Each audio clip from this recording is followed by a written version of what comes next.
You won't be surprised to hear me say that I love stories. A big part of my job is to share stories. Mostly I talk and I teach about a big story. A story that is collected in the hundreds of stories that make up this collection of books we call the Bible.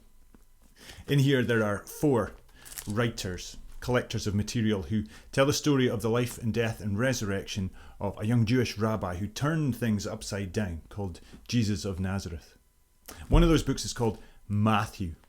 And Matthew collects his material together and carefully tells over 20 chapters about 3 years of Jesus of Nazareth's life.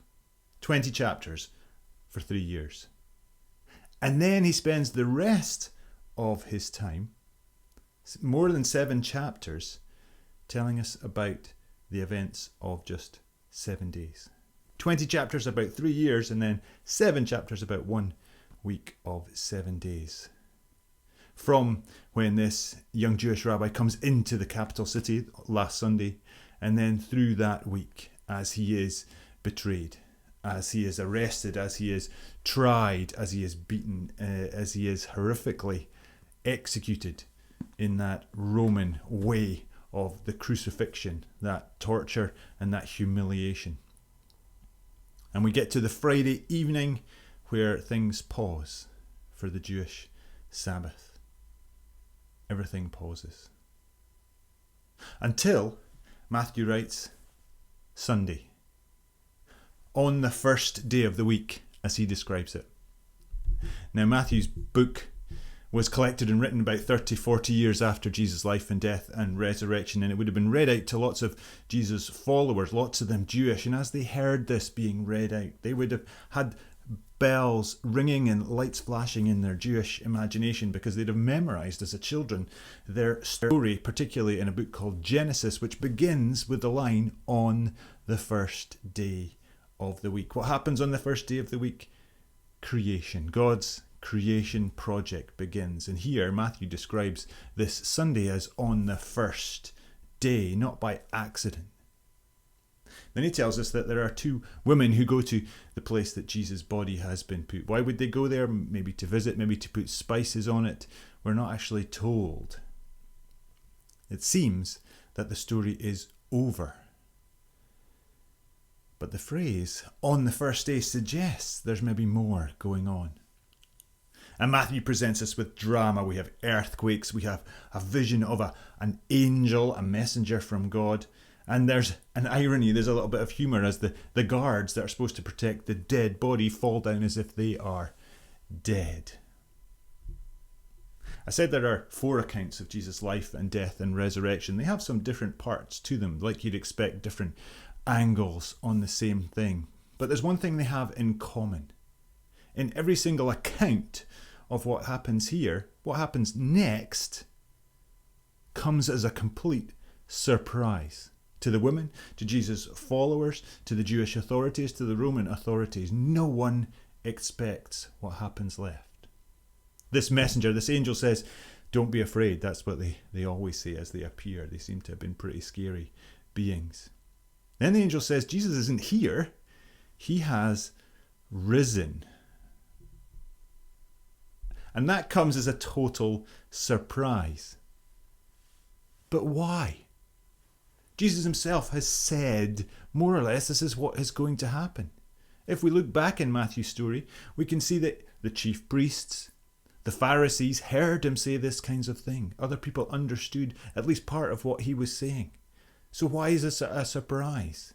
Sometimes I think people assume when they think about the God story that this God looks at his creation project and he feels bad because it's kind of broken, and he sits around thinking what to do, and he sometimes tries a few different things, and eventually he sends in this rescue operation with Jesus at the end of the day. But that's not what's collected in these stories. Instead, ever since on the first day, God has been at work in his creation project, and he's always been at work putting that back together. And this is just now the fulfillment, the hinge part of it. Matthew doesn't present this as a surprise.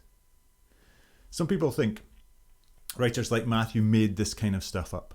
But if he did, then he's not doing a very good job of it, because if he was making this up, he would not pick women to be the first visitors. He wouldn't pick women to be those who get to tell the other disciples what's happening. He wouldn't pick women as the first witnesses, because any Jewish author trying to put something together, make something up, would know that in his culture, women weren't counted as proper witnesses.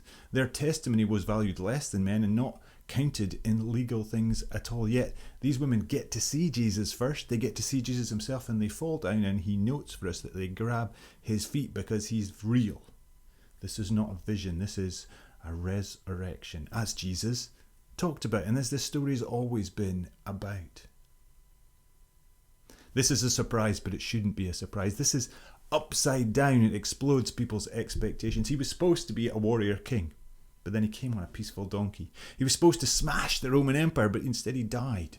But somehow that did something bigger. It sorted out far more than the empire. It sorted out the barriers that get in the way of the relationships between humanity and its neighbours and its brothers and sisters, and also the relationship with God and the relationship with the creation around, and everything that gets in the way of the creation project and God's people being who they were made to be. And this has dealt with that. As we get to the end of Matthew's story, we assume in our heads that this is near the end of the story. Maybe that's why everyone's so surprised. The resurrection story, in each of these different stories, it comes at the end of their story, but it's not the end of this story, of the big story, of Jesus' story, of God's story, of our story. And that's why we make a fuss at this time of year, every year, on Resurrection Sunday, because at this point, everything has been turned upside down, and that is the best news of all. This was the first day of something different. New creation, or recreation, or resurrection. What God has always been about.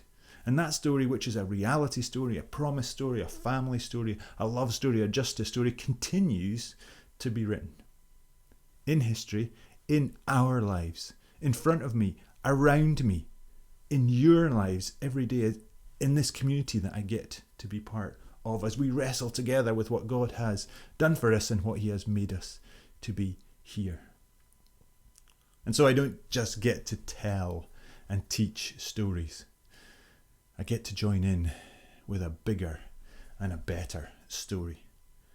And like every single one of you, I have a part to play that God says no one else can do. And I get to be in a relationship with a God who has been and always will be with us.